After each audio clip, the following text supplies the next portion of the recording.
ito yun guys, nung una, ganito, nagawa tayo ng, ito yung bakal niya, nung una, stainless siya, pure stainless, 3/8 diameter kasi 3/8 din yun, nagawa tayo ng ganito, o yan, pinagawa, ito yung stationary niya, pipinish pa lang to, at saka yun, ito yung ilalagay sa, yung sinasabi kong, ito yung kanyang tungsten na i-insert dito sa kanyang stationary para magiging versus doon. So imamasin niya is ganito pag-machine. So ganyan magmamasin, i-rebore yan. Rebore yan, rebore ganyan hanggang mabutas.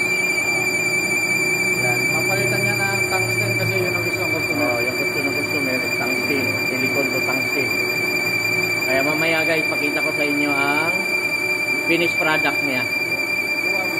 Okay, yan. Yan o, tingnan mo. Ganyan, ganito yung makina namin. Yan, si Mr. Kin. Yan, PM na lang o. Head out kay Mr. Kim o, yan o, operator. Galing yan. Galing yan sa abroad na yan. 3 beses na. Yan. Doon. Yan o. Tama yan o. Okay, thank you. Sa next vlog ko, magpe-finish natin.